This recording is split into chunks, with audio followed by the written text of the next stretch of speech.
12 mujeres extraordinarias por John MacArthur. Capítulo 1. Eva, madre de todos los vivientes. Y llamó a Adán el nombre de su mujer Eva, por cuanto ella era madre de todos los vivientes. Génesis 3:20. Eva debe haber sido una criatura de belleza insuperable. Fue la corona y el pináculo del asombroso trabajo creativo de Dios.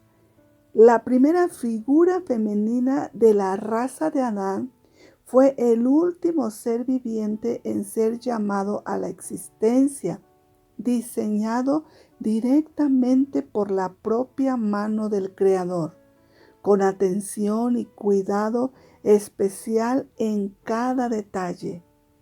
Recuerde que Eva no fue hecha del polvo como Adán, sino cuidadosamente diseñada a partir de carne y huesos vivos. Adán era polvo refinado. Eva era un refinamiento glorioso de la humanidad misma. Era un regalo especial para Adán, la compañera necesaria que hizo que finalmente su existencia estuviera completa y cuya presencia señalaba la conclusión de toda la creación.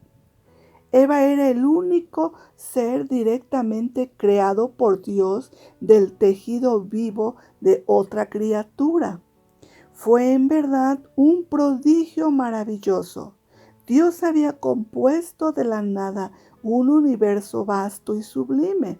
Luego hizo a Adán de un puñado de polvo.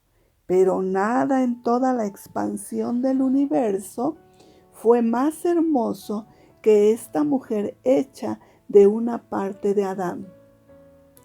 Si el hombre representa la especie suprema, una raza de criaturas hechas a imagen de Dios, Eva fue la encarnación viviente de la gloria de la humanidad. Primera de Corintios 11:7. Dios había dejado lo mejor para el final, nada más adecuado para ser el cenit de toda la creación. En su estado original, incontaminada por ningún mal, libre de cualquier enfermedad o defecto, preservada de toda imperfección. Eva era el arquetipo perfecto de la excelencia femenina. Era magnífica en todo sentido, puesto que no había existido ninguna otra mujer en un mundo no caído y libre de maldición. Ninguna otra mujer podría superar la gracia, el encanto, las virtudes, el ingenio, la inteligencia y la inocencia pura de Eva. Físicamente también, ella debe haber personificado todo lo mejor tanto de la fuerza como de la belleza. Sin duda, era un cuadro vivo del más puro resplandor. La escritura, sin embargo, no nos da una descripción física de Eva, su belleza, espléndida como debe haber sido. Ni se le menciona ni se le alude. El enfoque del relato bíblico está sobre el deber de Eva para con su creador y su función al lado de su marido. Ese es un hecho importante, que nos recuerda que los principales rasgos distintivos de la verdadera excelencia femenina no son superficiales. Las mujeres que están obsesionadas con la imagen, los cosméticos, las formas del cuerpo y otros temas externos, tienen una opinión distorsionada de la feminidad. La cultura occidental como un todo, incluyendo un segmento grande de la iglesia visible, parece desesperadamente confusa respecto de estos asuntos. necesitamos regresar a la Escritura para ver lo que para Dios es el ideal de la mujer. Y la descripción bíblica de Eva es un recordatorio excelente de cuáles deberían ser sus verdaderas prioridades. Como madre de todos los vivientes, Eva es obviamente un personaje muy importante en la historia de la caída y redención de la humanidad. Sin embargo, su nombre se cita solo 4 veces en toda la Escritura, 2 veces en el Antiguo Testamento, Génesis 3:20, 4:1, y 2 veces en el Nuevo Testamento, Segunda a Corintios 11:3 y Primera a Timoteo 2:13. No solamente no tenemos ninguna descripción física de ella, sino que tampoco tenemos otros detalles como cuántos hijos tuvo, cuántos años vivió y dónde y cómo murió. Génesis 5:3, 5. La manera en que la Biblia nos cuenta su historia, casi de un modo abreviado, nos ayuda a concentrarnos en los aspectos que tienen una mayor trascendencia en su vida.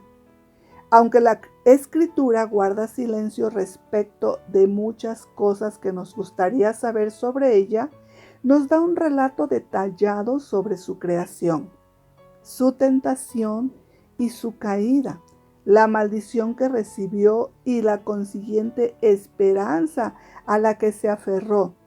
Naturalmente, aquí es donde enfocaremos nuestro estudio sobre esta mujer realmente extraordinaria. Su creación.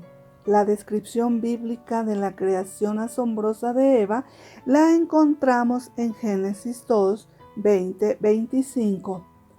Y puso Adán nombre a toda bestia y ave de los cielos y a todo ganado del campo, mas para Adán no se halló ayuda idónea para él.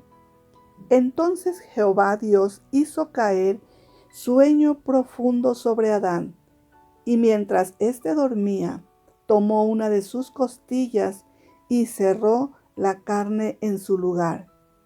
Y de la costilla que Jehová Dios tomó del hombre, hizo una mujer, y la trajo al hombre. Dijo entonces Adán: esto es ahora hueso de mis huesos y carne de mi carne.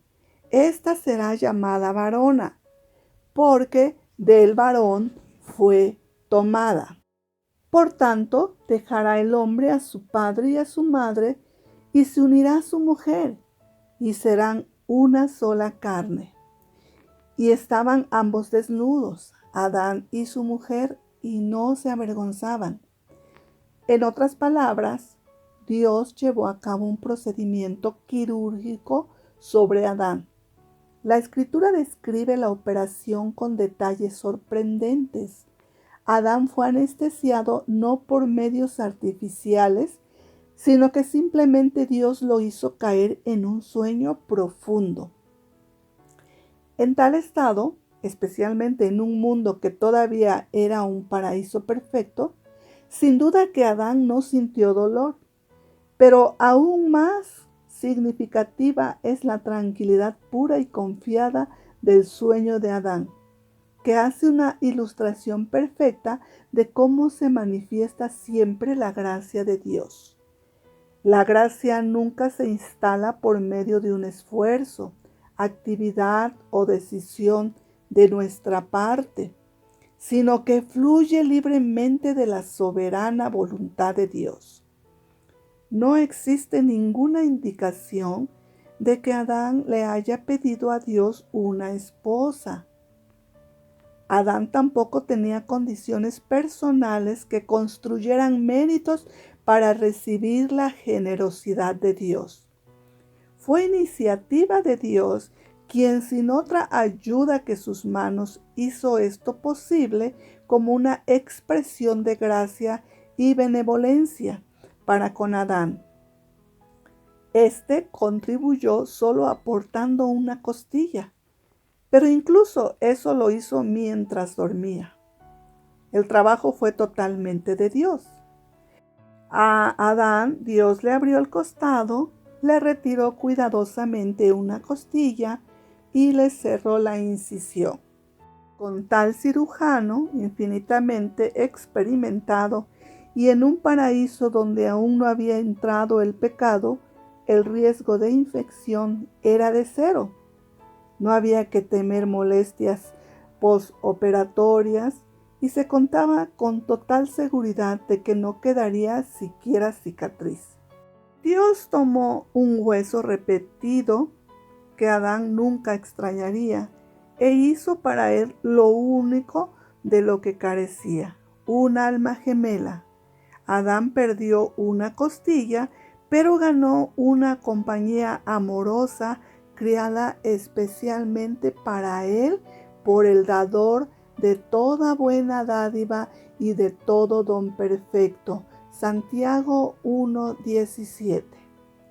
La expresión hebrea que describe cómo Dios hizo de la costilla a la mujer demuestra un diseño y una construcción cuidadosa. Literalmente significa que Dios construyó una mujer.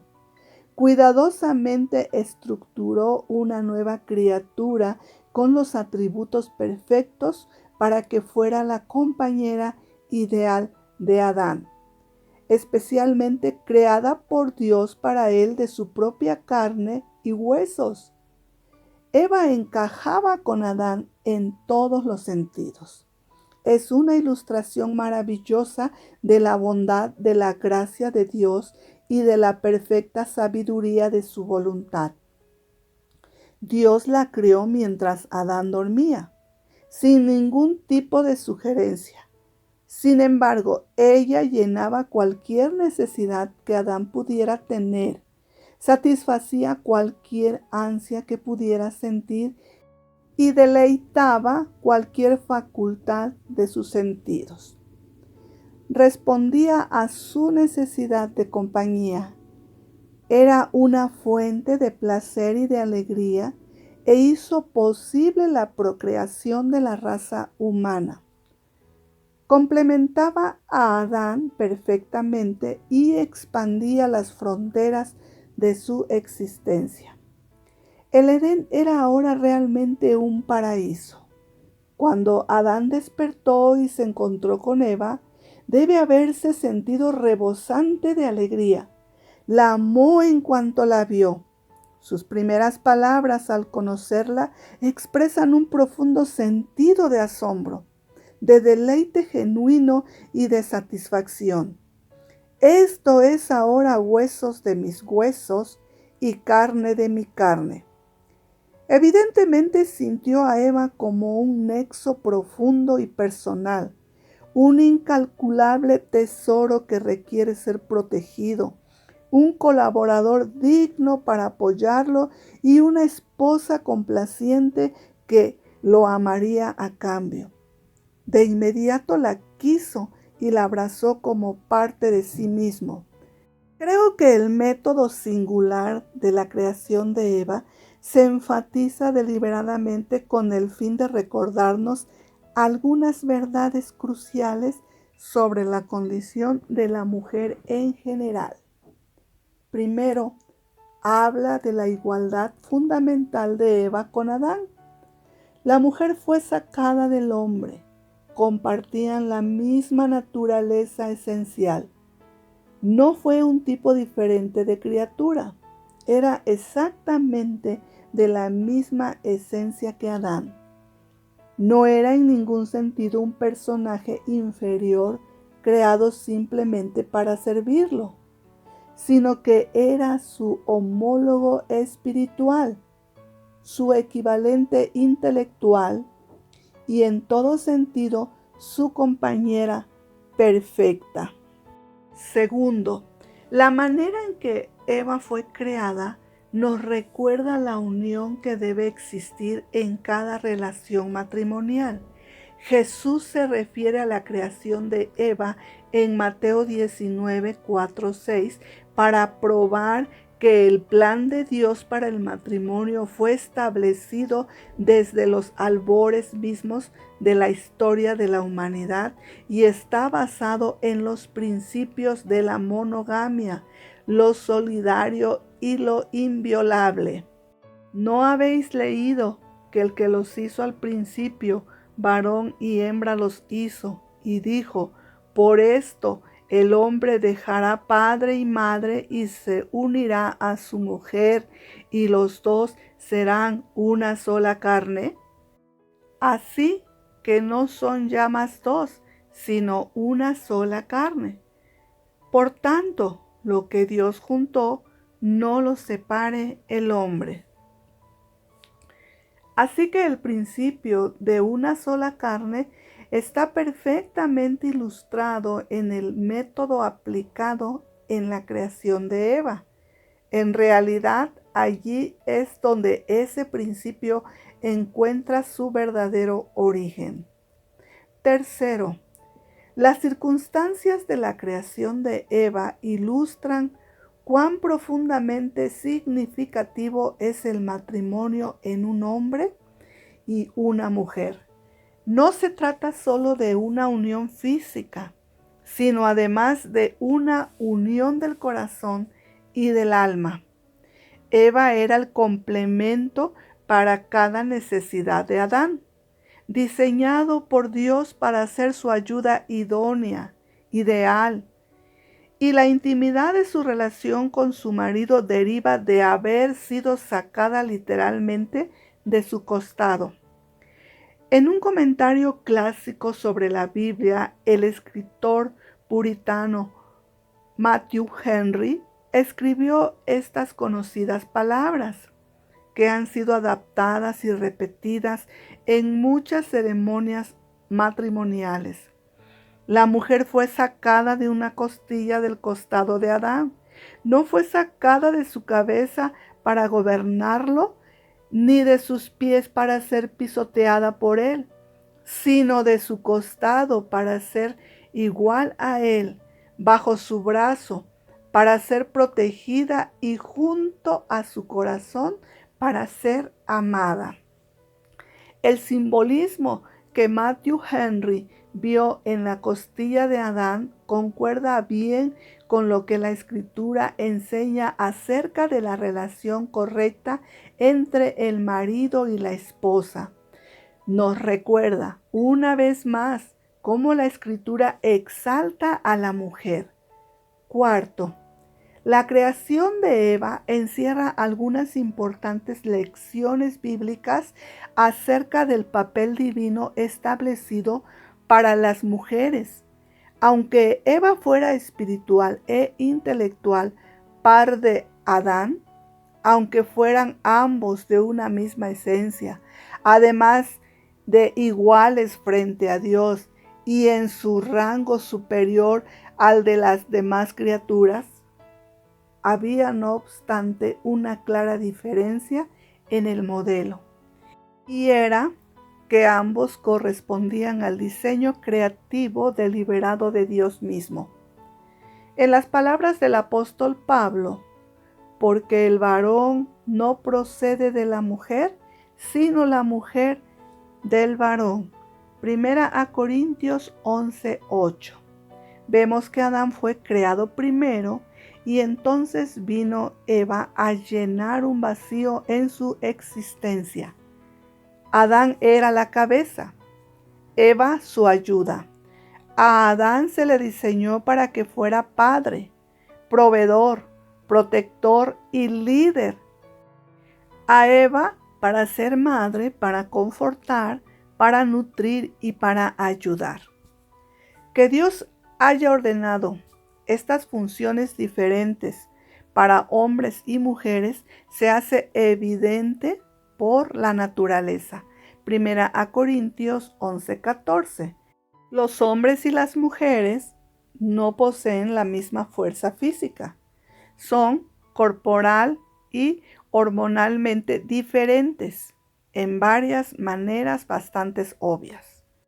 Una montaña de pruebas empíricas y clínicas indican que los hombres y las mujeres son también distintos en otros aspectos importantes, incluyendo lo social, lo emocional y lo psicológico. Reconocer que hay tales diferencias fundamentales entre los sexos y que los hombres y las mujeres fueron diseñados para diferentes funciones podría no coincidir con las sensibilidades feministas modernas. Pero esto es, después de todo, lo que la propia palabra de Dios dice. Dios los creó diferentes con un propósito y su plan para ellos refleja estas diferencias. La Escritura es clara en la enseñanza de que las esposas deben estar sujetas a la autoridad de sus maridos. Efesios 5, 22, 24, Colosenses 3, 18, Primera de Pedro 3, 1, 6, y que las mujeres deben estar bajo la autoridad y la instrucción de los varones en la iglesia. Primera a Corintios 11, 3, 7, 14, 34, 35.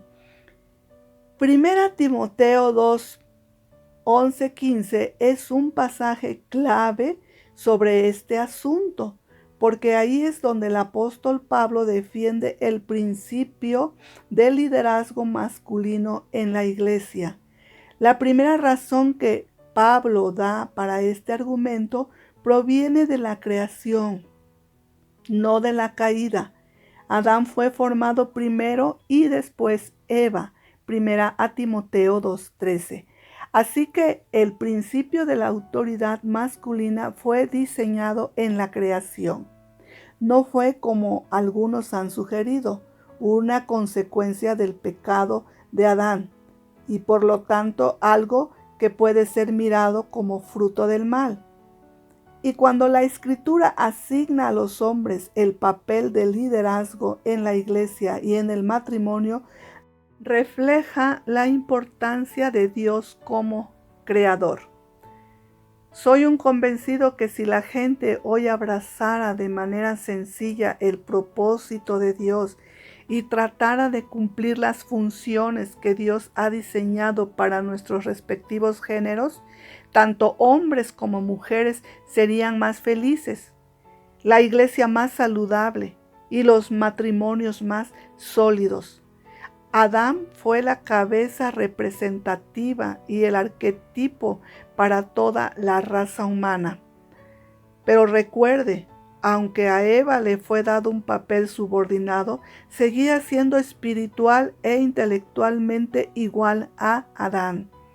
Era su ayudante, no su supervisor ni su esclava.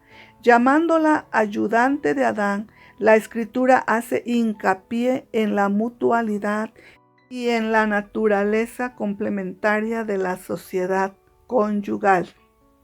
Eva no era en modo alguno inferior a su marido, pero le fue dado no obstante un papel que estaba subordinado a su liderazgo. ¿Subordinado?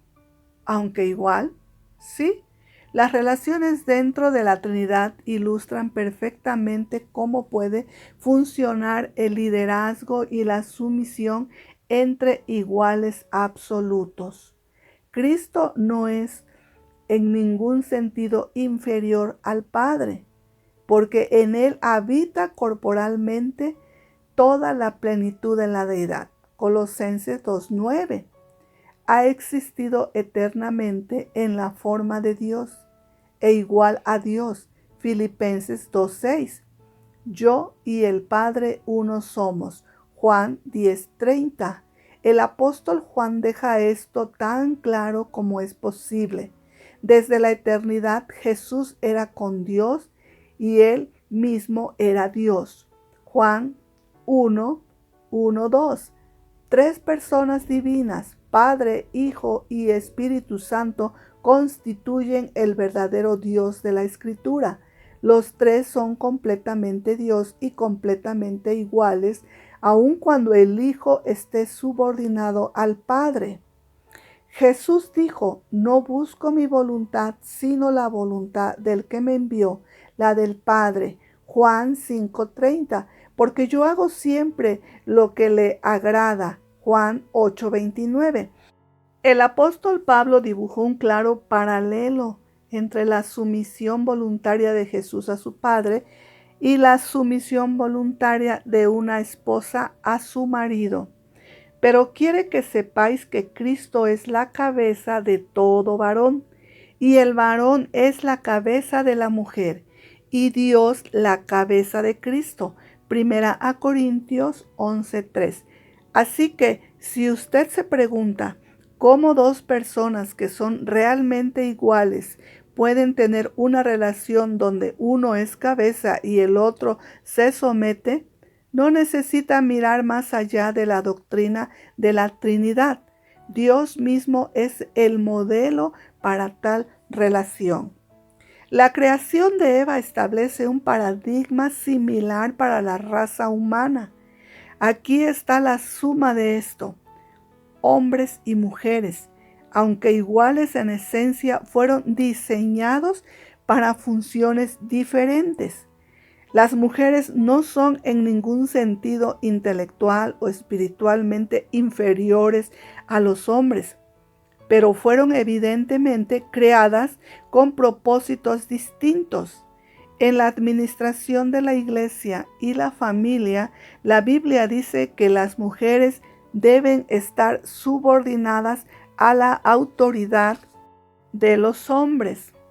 Aun cuando la Escritura reconoce esto en un sentido totalmente diferente, las mujeres son exaltadas por encima de los hombres porque son la manifestación viva y palpitante de la gloria de una raza hecha a imagen de Dios.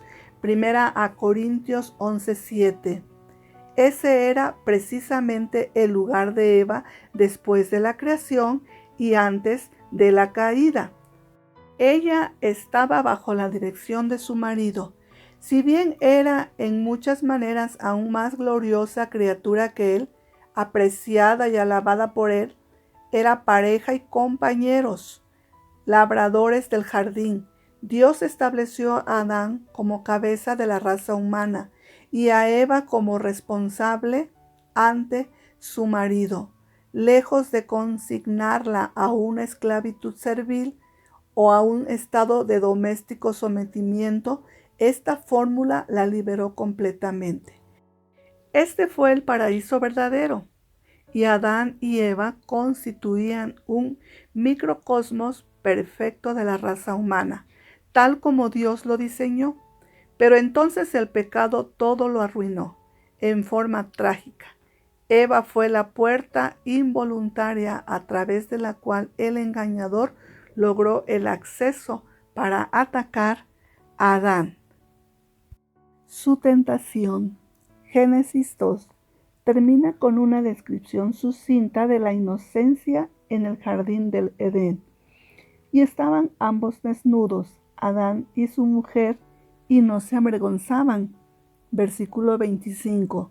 Génesis 3 presenta entonces al tentador, una serpiente evidentemente. Se trata de Satanás, quien se manifiesta así en forma de reptil. Aunque la Biblia no identifica a esta criatura como Satanás oficialmente hasta el libro de Apocalipsis 12:9, 22. Satanás era un ángel que había caído en pecado. Isaías 14, 12, 15, Ezequiel 28, 12, 19. Relatan el fin de una magnífica criatura angelical descrita como el más grande y más glorioso de todos los seres creados. Ese solo puede ser Satanás. La Escritura no nos dice exactamente cuándo se produce la caída de este ni en qué circunstancias ocurrió, pero debe haber sido durante los eventos descritos en Génesis 2. Porque al final de Génesis 1, toda la creación, incluyendo el universo visible y el mundo espiritual, estaba completa, inmaculada e intachable. Y vio Dios todo lo que había hecho, y he aquí que era muy bueno en gran manera. Génesis 1:31. Énfasis del autor. Pero luego en Génesis 3:1 encontramos a la serpiente. La cronología del relato parece sugerir que transcurrió un tiempo muy breve entre el término de la creación, la caída de Satanás y la tentación de Eva. Podrían haber sido solamente algunos días o quizás unas horas. En todo caso, no debe haber pasado mucho tiempo entre una cosa y otra. Adán y Eva todavía no habían procreado. A decir verdad, esta es indudablemente una de las razones principales por las que el tentador no perdió tiempo engañando a Eva y provocándola para hacer pecar a su marido.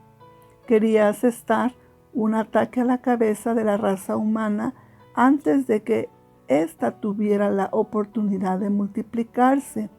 Si podía engañar a Eva y causar la caída de Adán, en ese momento podría sabotear a toda la humanidad en un acto mortal de traición contra Dios.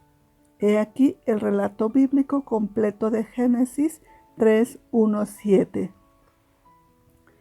Pero la serpiente era astuta, más que todos los animales del campo que Jehová Dios había hecho, la cual dijo a la mujer: ¿Con qué Dios os ha dicho no comáis de todo árbol del huerto?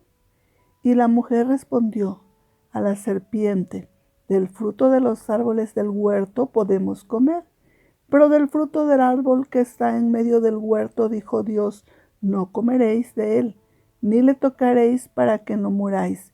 Entonces la serpiente dijo a la mujer: no moriréis, sino que sabe Dios que el día que comáis de él, serán abiertos vuestros ojos y seréis como Dios, sabiendo el bien y el mal.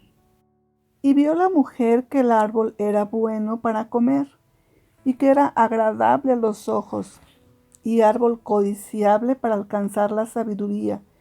Y tomó de su fruto y comió, y dio también a su marido, el cual comió así como ella. Entonces fueron abiertos los ojos de ambos, y conocieron que estaban desnudos.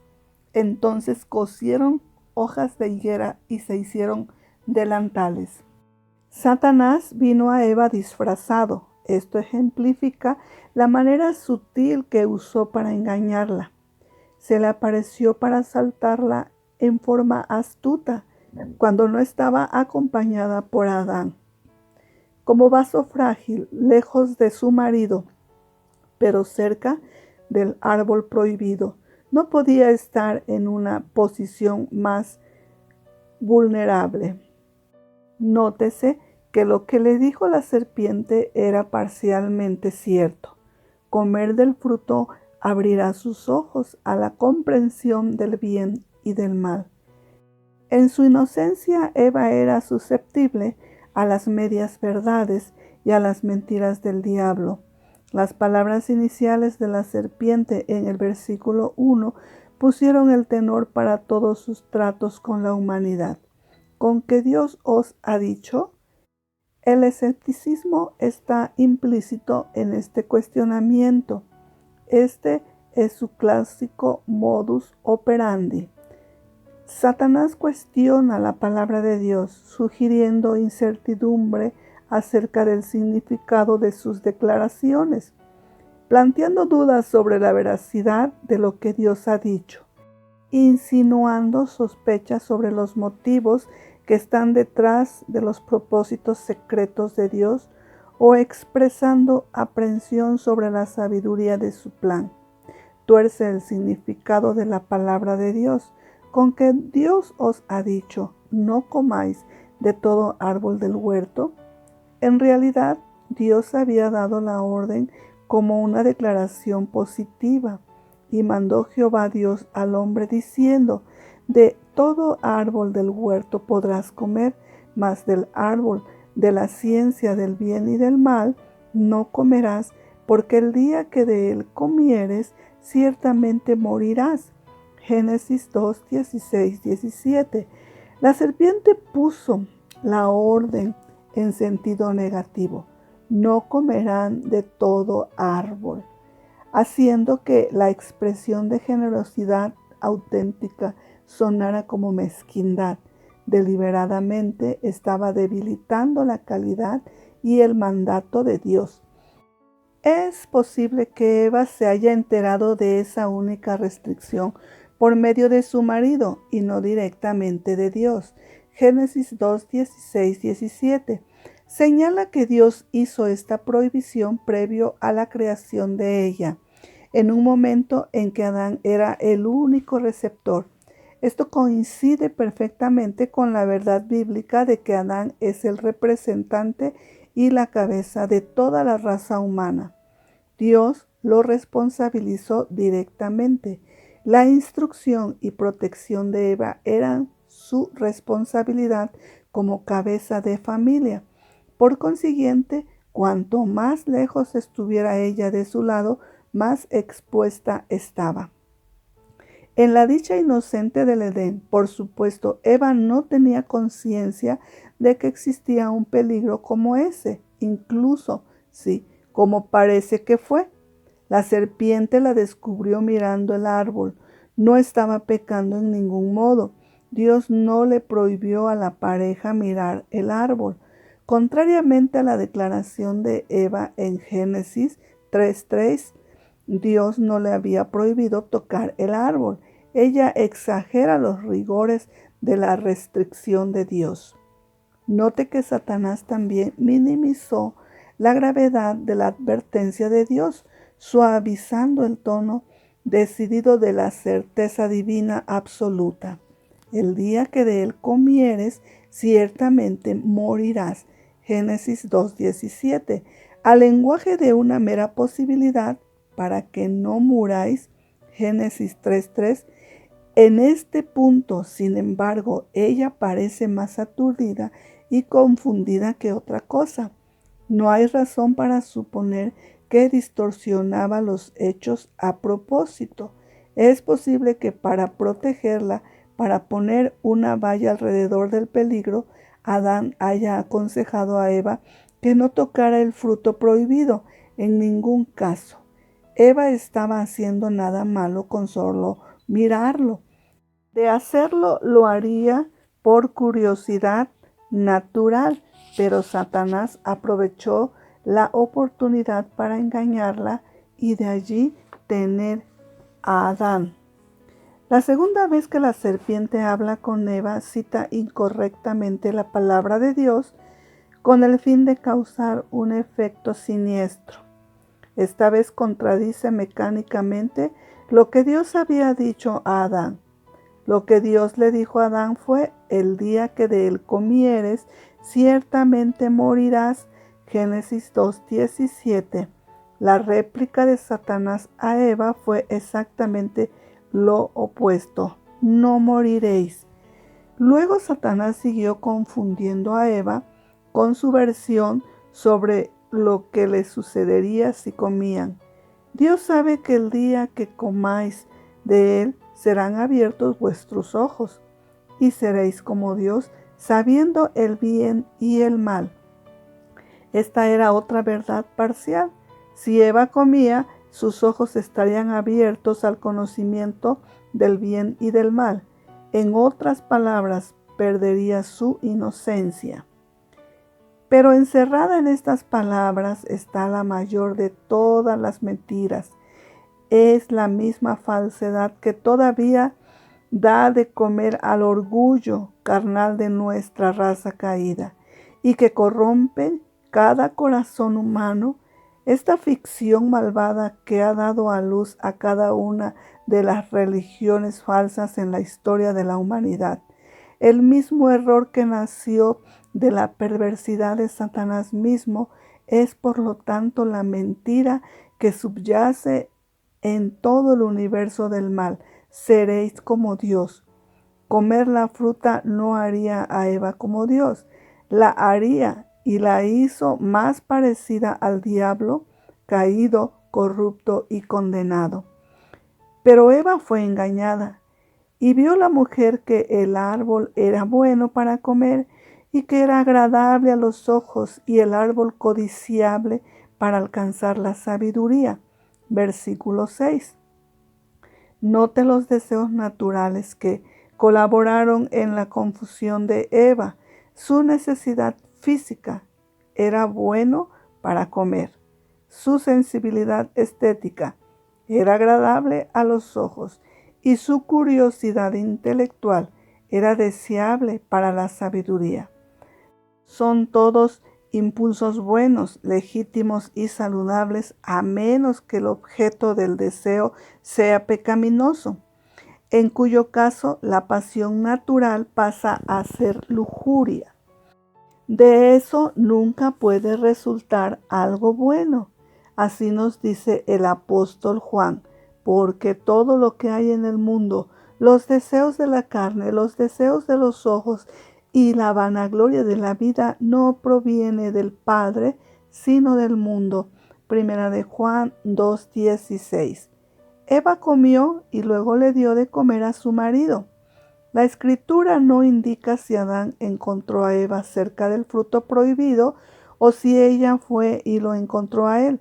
De cualquier modo, por la acción de Adán y de acuerdo a Romanos 5:12, el pecado entró en el mundo por un hombre y por el pecado la muerte. Así la muerte pasó a todos los hombres por cuanto todos pecaron. Esto es lo que se conoce como la doctrina del pecado original. Es una de las doctrinas más importantes y fundamentales de la teología cristiana y, por lo tanto, digna del esfuerzo para ser comprendida en el contexto de la historia de Eva. A veces la gente se pregunta por qué fue tan determinante para la humanidad el fracaso de Adán y por qué la Escritura trata su desobediencia como el medio por el cual el pecado entró en el mundo, porque se argumenta después de todo fue Eva quien comió el fruto prohibido primero, fue ella quien sucumbió a la tentación original, permitiéndose a sí misma ser atraída por un llamado de lujuria, desobedeciendo el mandato de Dios. ¿Por qué entonces se considera la falta de Adán el pecado original? Recuerde, antes que nada, que 1 Timoteo 2:14 dice, y Adán no fue engañado, sino que la mujer, siendo engañada, incurrió en transgresión. El pecado de Adán fue deliberado y voluntario en una manera diferente al de Eva. Es cierto que ella fue engañada, pero Adán escogió con pleno conocimiento participar en una rebelión deliberada contra Dios, compartiendo la fruta que Eva le ofrecía. Hay, sin embargo, una razón más importante por la que el pecado de Adán, más bien que el de Eva, permitió la caída de toda la humanidad, y es porque en la posición única de Adán como cabeza de la familia original y como tal líder de toda la raza humana, su autoridad tenía una importancia especial. Dios trataba con él como una especie de delegado legal que se representaba a sí mismo, a su esposa y a toda su descendencia ante Dios. Por tanto, cuando Adán pecó, lo hizo como nuestro representante ante Dios. Cuando cayó, caímos con él. Por eso es que precisamente la Escritura nos enseña que nacemos pecadores.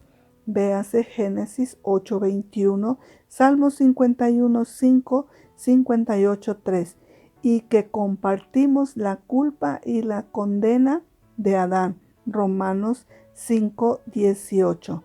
En otras palabras, contrariamente a lo que muchas personas asumen, no caemos desde un estado de inocencia completa al pecado individualmente, sino que Adán, que estaba actuando como un agente y apoderado de la raza humana, lanzó a toda la humanidad de una vez en el pecado, en las palabras de Romanos 5:19. Por la desobediencia de un hombre, los muchos fueron constituidos pecadores. Todos los descendientes de Adán fueron condenados por su acción. Por eso se dice que la raza humana es culpable debido a lo que hizo Adán y no por lo que hizo Eva. Es imposible entender el sentido de la doctrina del pecado original y aún de la Escritura como un todo si ignoramos este principio esencial. Es un contexto absolutamente determinante. Aún la verdad del Evangelio depende de esta idea de autoridad representativa. La Escritura dice que la autoridad de Adán sobre la raza humana es un paralelo exacto de la dirección de Cristo sobre la raza redimida. Romanos 5:18. 1 Corintios 15:22. Del mismo modo que ese Adán, como nuestro representante, acarreó la culpabilidad sobre nosotros, Cristo quitó esa culpabilidad de su pueblo, llegando a ser su autoridad y representante. Se presentó como su apoderado ante el tribunal de justicia divina y pagó el precio de su culpabilidad ante Dios. Jesús también hizo todo lo que Adán dejó de hacer, rindiendo obediencia a Dios de parte de su pueblo. Por lo tanto, así también por la obediencia de uno, los muchos serán constituidos justos. Romanos 5:19. En otras palabras, la justicia de Cristo es contada como nuestra, porque tomó su lugar como la autoridad representativa de todos los que confían en Él. Esto es, en una palabra, el Evangelio. No se crea, sin embargo, que porque el pecado de Eva no fue tan deliberado ni tan trascendental como el de Adán, se le puede eximir de culpabilidad.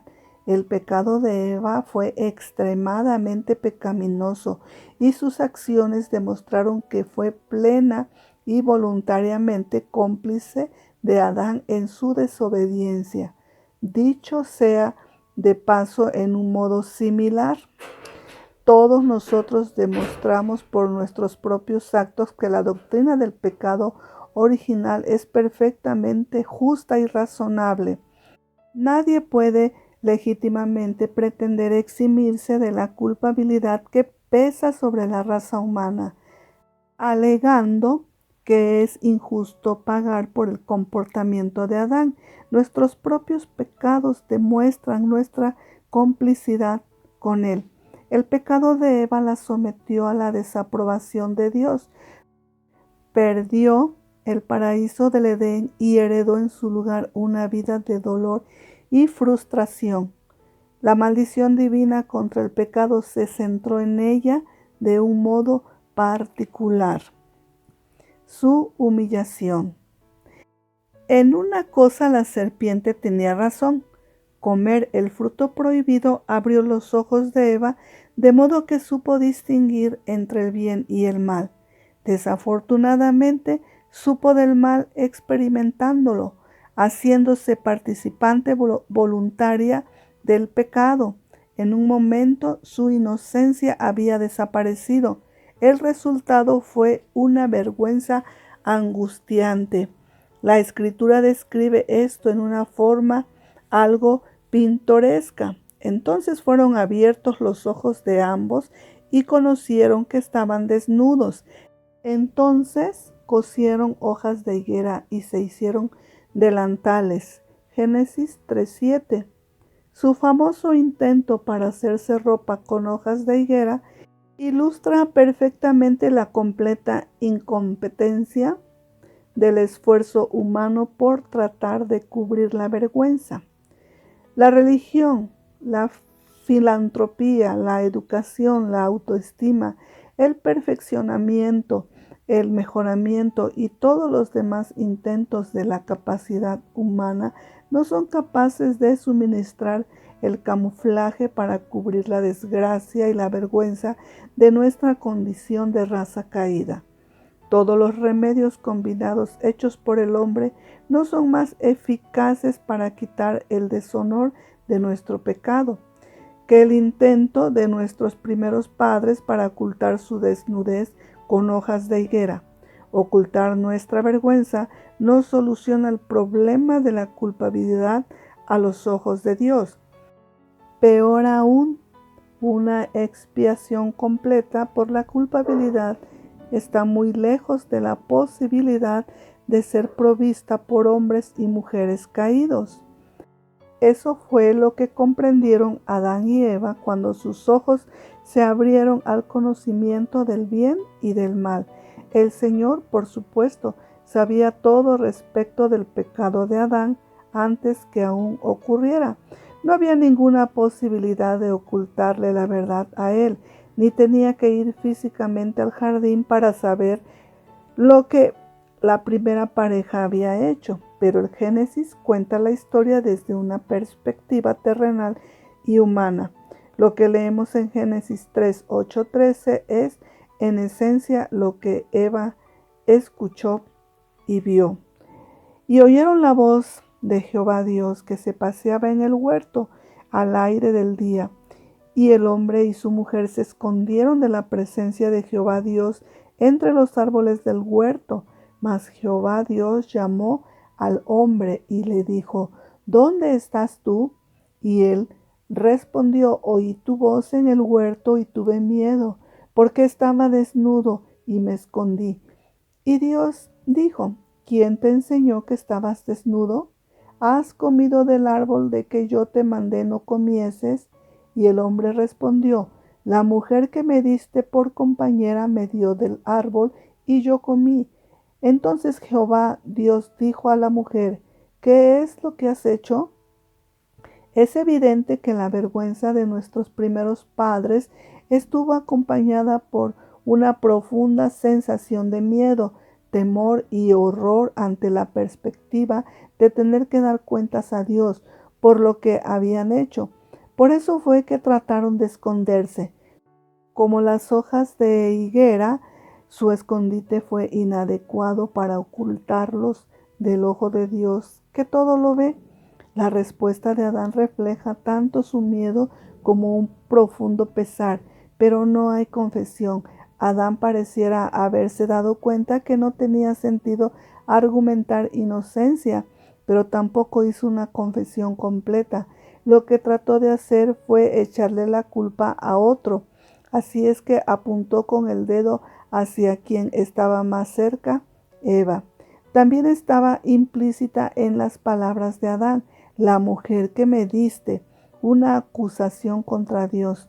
Tan rápidamente corrompió el pecado la mente de Adán que en su afán de echarle la culpa a otro no dudó en hacer de Dios parte de su propio crimen. Esto es tan típico de los pecadores que buscan justificarse que la epístola de Santiago en el Nuevo Testamento nos enseña expresamente: cuando alguno es tentado, no diga que es tentado de parte de Dios, porque Dios no puede ser tentado por el mal, ni Él tienta a nadie, sino que cada uno es tentado cuando de su propia concupiscencia es atraído y seducido. Santiago 1, 13, 14. Adán, sin embargo, estaba tratando sutilmente de echar por lo menos algo de la culpa sobre Dios mismo. Pero Adán traspasó la mayor culpabilidad a Eva. El Señor respondió, no para argumentar con Adán, sino para confrontar directamente a Eva. Esto obviamente no indicaba que Adán quedaba fuera del problema. En lugar de eso, el Señor estaba dando a Eva una oportunidad para que confesara su participación, pero ella se limitó a echarle la culpa a la serpiente y dijo la mujer: la serpiente me engañó y comí. Génesis 3:13. Eso era verdad. Primera a Timoteo 2:14. Pero la culpa de la serpiente no justificó su pecado. Una vez más, Santiago 1:14 nos recuerda que cada vez que pecamos somos inducidos por nuestra propia lujuria. No importa qué medios pueda usar Satanás para inducirnos al pecado, ni cuán sutil sea su astucia, la responsabilidad del acto mismo siempre reside en el pecador y en nadie más.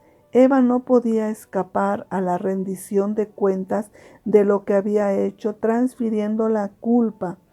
Nótese, sin embargo, que Dios no siguió argumentando ni alargó el diálogo innecesariamente. Las propias palabras de Adán y Eva fueron suficientes para condenarlos, a pesar de sus esfuerzos para evitar una confesión total. Todas sus excusas no fueron mejores para ocultar su culpabilidad que lo que habían sido las hojas de higuera. Así que en Génesis 3, 14, 19, el Señor pronuncia una maldición a los culpables, dirigiéndose en primer lugar a la serpiente, luego a Eva y finalmente a Adán. Y Jehová Dios dijo a la serpiente: por cuanto esto hiciste, maldita serás entre todas las bestias y entre todos los animales del campo. Sobre tu pecho andarás y polvo comerás todos los días de tu vida. Y pondré enemistad entre ti y la mujer, y entre tu simiente y la simiente suya. Esta te herirá en la cabeza, y tú le herirás en el calcañar. A la mujer dijo: multiplicaré en gran manera los dolores en tus preñeces, con dolor darás a luz los hijos, y tu deseo será para tu marido, y él se enseñoreará de ti. Y al hombre dijo: por cuanto obedeciste a la voz de tu mujer, y comiste del árbol del que te mandé, diciendo: no comerás de él, maldita será la tierra por tu causa. Con dolor comerás de ella todos los días de tu vida. Espinos y cardos te producirá, y comerás plantas del campo. Con el sudor de tu frente comerás el pan hasta que vuelvas a la tierra, porque de ella fuiste tomado, pues polvo eres y al polvo volverás. Revisar la maldición en forma exhaustiva podría consumir muchos capítulos. Requeriría más espacio que el disponible en este. En lo que estamos principalmente interesados es, por supuesto, en cómo esta maldición se relaciona con Eva en particular. Note que la maldición tiene 3 secciones. La primera es dirigida a la serpiente, la segunda a Eva y la tercera es para Adán. Pero las 3 partes se relacionan directamente con Eva. Para ver esto con más claridad, permítanme invertir el orden y empezar con la sección final dirigida a Adán. Recordemos que la maldición sobre Adán no estuvo dirigida solamente a él, sino que a toda la raza humana. Implicaba además cambios importantes en el medio ambiente terrenal, de modo que la maldición sobre Adán tuvo implicaciones inmediatas y automáticas para Eva y para también todos sus descendientes. La pérdida del paraíso y el cambio repentino en toda la naturaleza significaba que la vida cotidiana de Eva sufriría las mismas onerosas consecuencias que la vida de Adán. El trabajo sería para ambos una carga, así como el sudor, las espinas y los cardos, y en última instancia la realidad de la muerte sería parte de su vida.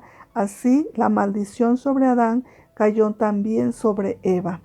Es significativo, creo, que la sección más breve de la maldición sea la parte que trata con Eva directamente, contenida del todo en solo un versículo de la Escritura, versículo 16, y con 2 elementos. Una consecuencia directa de su pecado sería una multiplicación del dolor y el sufrimiento asociado al parto. Lo demás sería una lucha que tendría lugar en su relación con su marido. En otras palabras, la maldición que se dirige a Eva en particular trata con las 2 relaciones más importantes en las cuales una mujer naturalmente busca su mayor alegría, su marido y sus hijos. La primera parte del versículo 16 es sencilla y directa. Multiplicaré en gran manera los dolores en tus preñeces. Con dolor darás a luz los hijos. Por supuesto, en primer lugar, es el pecado el que trajo el dolor y la miseria al mundo. La expresión multiplicar tu dolor nos sugiere que de todos modos pudo haber habido algún gran menor de angustia o aflicción en un Edén sin maldición. Es muy probable que incluso el parto habría sido tan sin dolor y tan perfecto como cualquier otro aspecto del paraíso.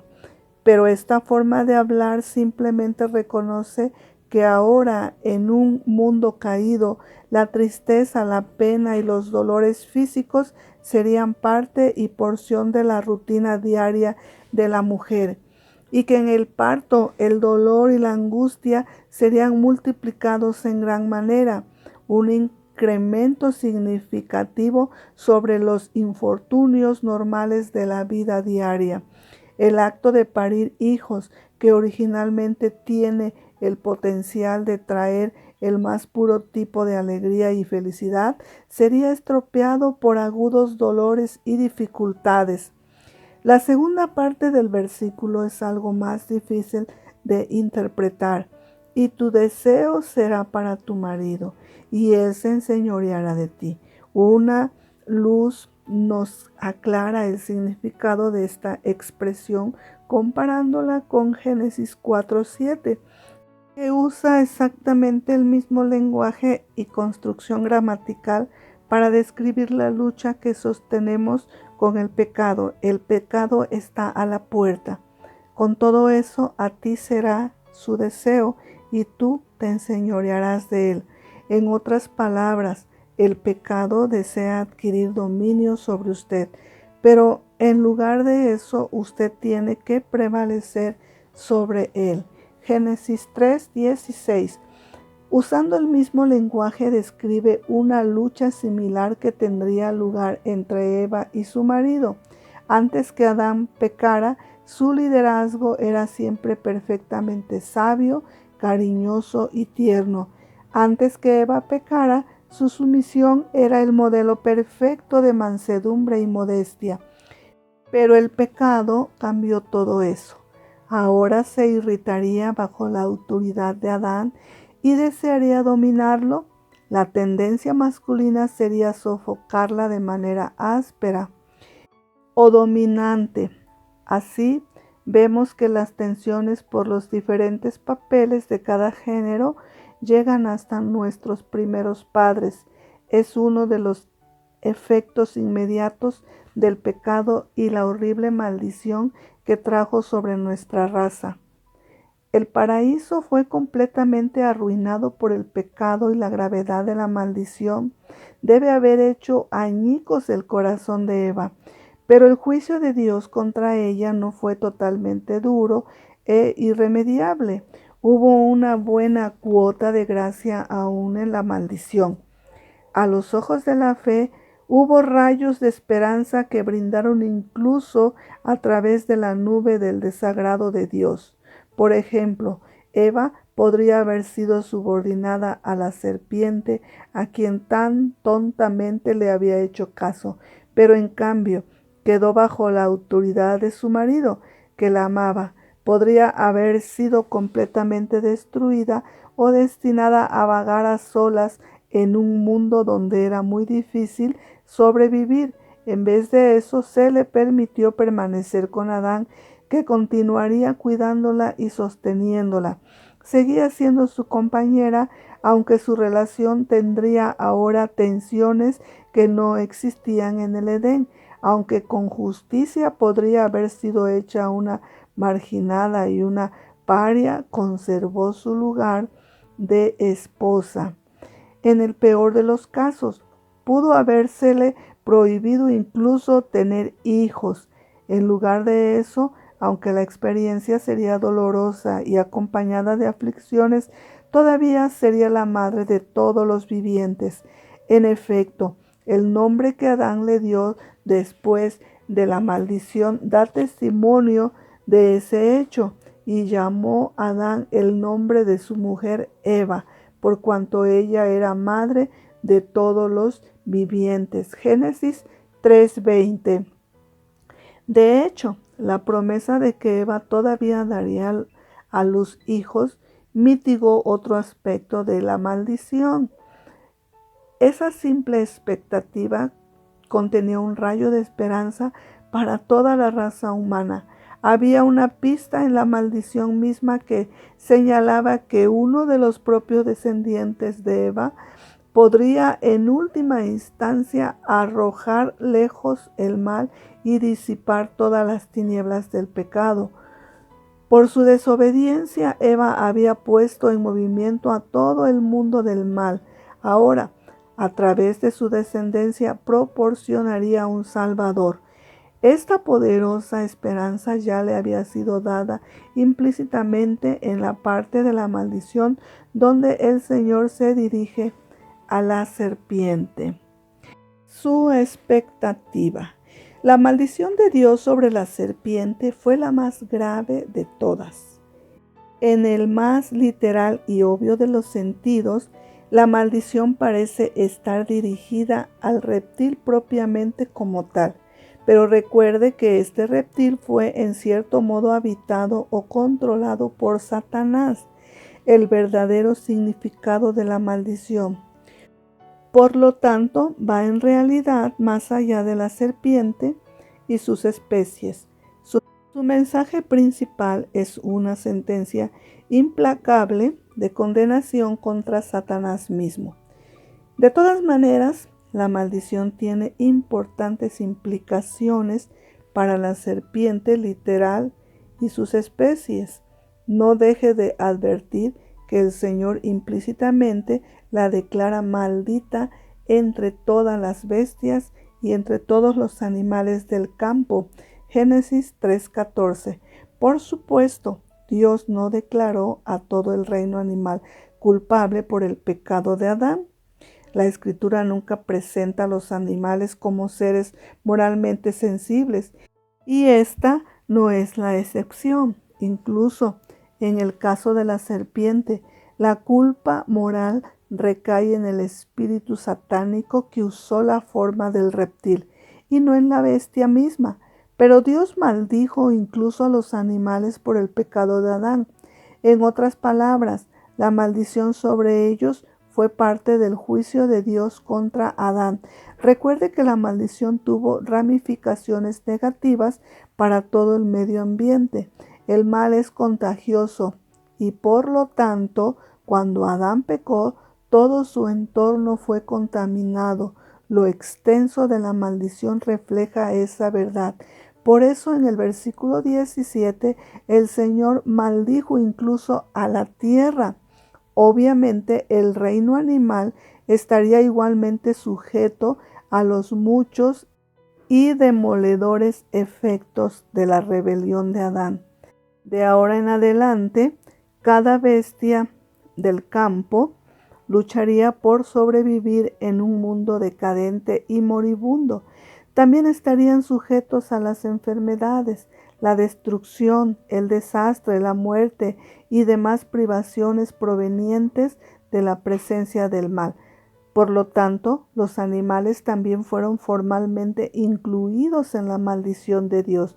Fueron consignados a sufrir las miserias del mal que el pecado de Adán trajo a su medio ambiente. Todo esto fue parte del juicio a Adán, un recordatorio constante del desagrado de Dios por su pecado. Pero la serpiente sería maldita por sobre todas las especies, reducida a arrastrarse en el polvo sobre su vientre. Esto parece sugerir que las serpientes originalmente tenían extremidades. No se nos ha dado una descripción física de antes de la maldición, pero bien pudo haber sido una criatura magnífica y sofisticada. De ahora en adelante, sin embargo, todas las serpientes serían degradadas a la suciedad, condenadas a retorcerse en el suelo y por lo tanto incapaces de evitar comer los desperdicios. Cualquiera haya sido la gloria de esta criatura antes de la caída, a partir de ahora tomaría una forma repulsiva. Es más, la serpiente llevaría para siempre el estigma del desprecio humano. Esto sería evidente en el rechazo casi universal que se tiene hacia las serpientes. Ninguna otra criatura despierta tanto temor y aversión. Pero una vez más, el significado pleno de este pasaje mira realmente más allá del reptil y se dirige al espíritu satánico que lo controló. La degradación de la serpiente al polvo solo refleja e ilustra la degradación propia de Satanás desde el cielo. ¿Cómo caíste del cielo, oh lucero, hijo de la mañana? Cortado fuiste por tierra. Isaías 14:12. La aversión de la humanidad se aplica igualmente a Satanás. Aunque nuestra raza está caída y espiritualmente alineada con Satanás contra Dios, Juan 8:44, el diablo mismo es un oprobio y un infortunio entre los descendientes de Eva. A la gente, como una norma, Satanás les resulta repulsivo y una imagen perversa. Pero eso no es todo lo que esto significa. Las importantes implicaciones espirituales de la maldición contra la serpiente son aún más profundas que eso. Y creo que en cierta medida Eva comprendía esto. A Génesis 3:15 se le nombra a menudo como el protoevangelio, lo que quiere decir literalmente el primer evangelio.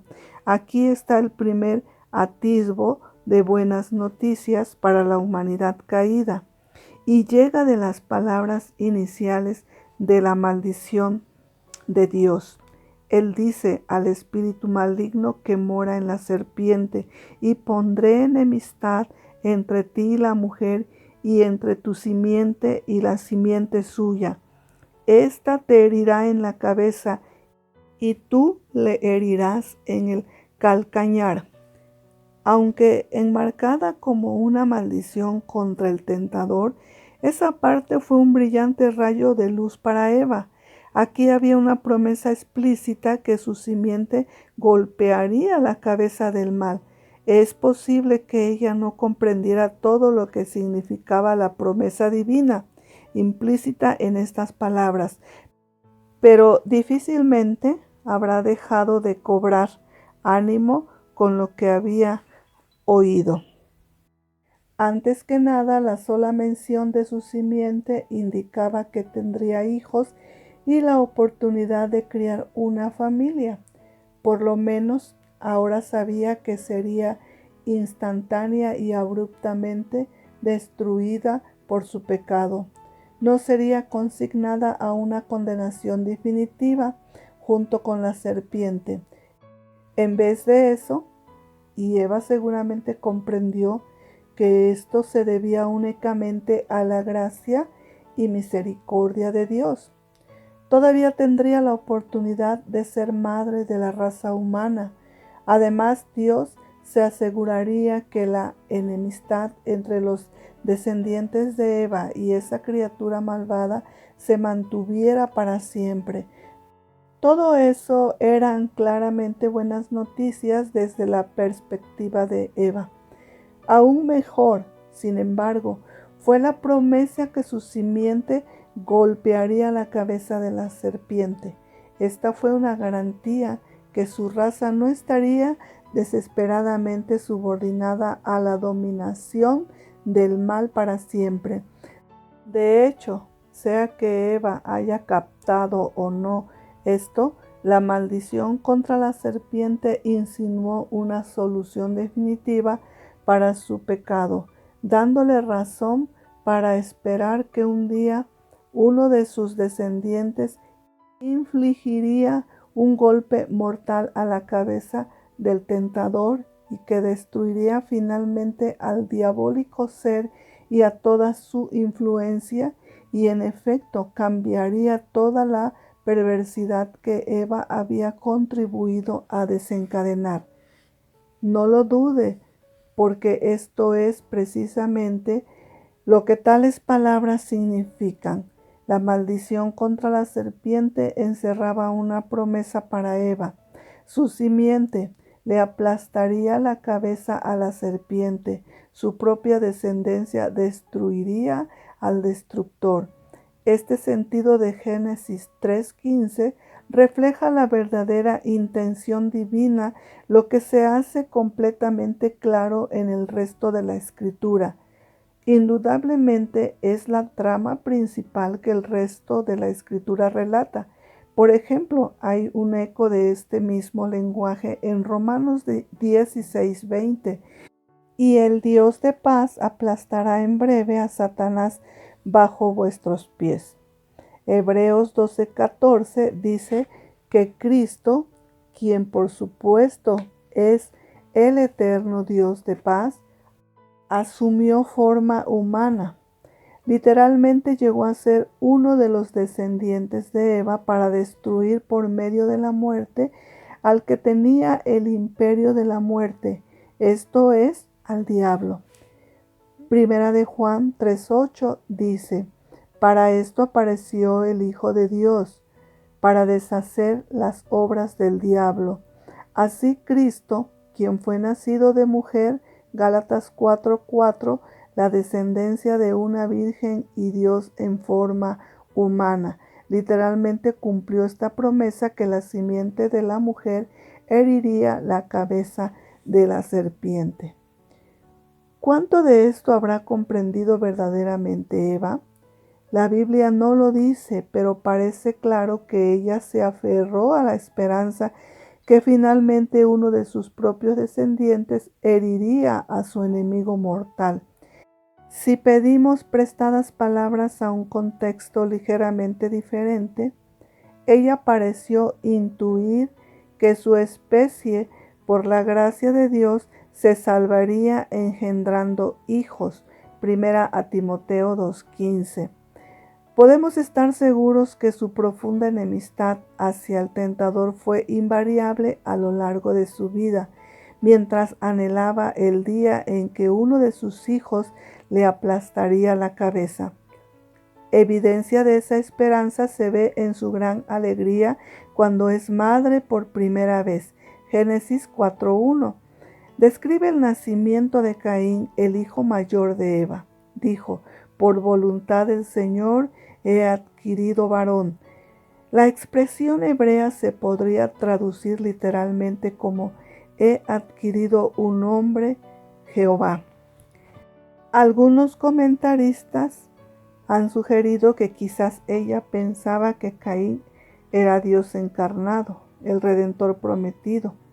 La Escritura nos da pocas razones para pensar que su esperanza mesiánica estaba tan desarrollada.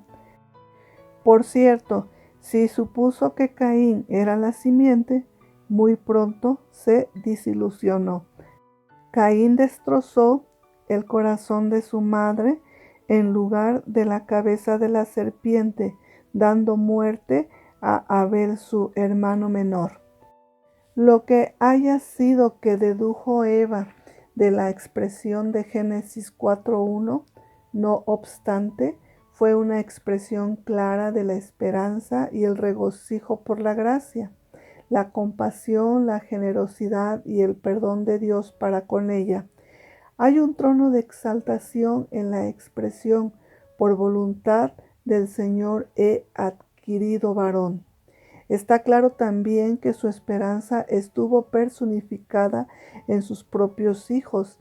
Ella los vio como pruebas de la bondad de Dios y como recuerdo de la promesa que su simiente sería el instrumento mediante el cual se consumaría la destrucción final del engañador. En efecto, cuando nació Set, después que Caín había roto su corazón al matar a Abel, la Escritura dice: y llamó su nombre Set, porque Dios, dijo ella, me ha sustituido otro hijo en lugar de Abel, a quien mató Caín. Génesis 4:25. La referencia a la simiente de sustitución sugiere que en su corazón guardaba la promesa encerrada en la maldición y que atesoraba la esperanza inmortal que un día su propia simiente cumpliría esa promesa. ¿Fueron salvos Adán y Eva? Creo que lo fueron. La gracia de Dios para con ellos se ejemplifica en la manera en que hizo túnicas de piel y los vistió. Génesis 3:21. Para que Dios hiciera eso, algunos animales tuvieron que morir. Por lo tanto, el primer sacrificio de sangre fue hecho por la mano de Dios en beneficio de ellos. Además, oculta en la declaración de Dios de que la simiente de la mujer vencería a la serpiente, había una promesa implícita de que su pecado y todas las consecuencias de esto un día serían vencidos y erradicados. Sabemos desde la perspectiva del Nuevo Testamento que esta promesa involucraba el envío del propio Hijo de Dios para reparar el daño causado por el pecado de Adán. Hasta donde la entendieron, ellos creyeron en esa promesa. La Escritura señala que Set dio origen a una línea de personas piadosas y a Set también le nació un hijo y llamó su nombre Enós. Entonces los hombres comenzaron a invocar el nombre de Jehová. Génesis 4:26. ¿De dónde vendría este conocimiento del Señor? Obviamente vino de Adán y Eva, quienes tenían más conocimientos directos y de primera mano de Dios que nadie desde la caída. Esta línea piadosa que perdura en la fe de millones aún hoy fue su gran legado. Finalmente, para Eva, al final esto será infinitamente más perdurable que su herencia de pecado.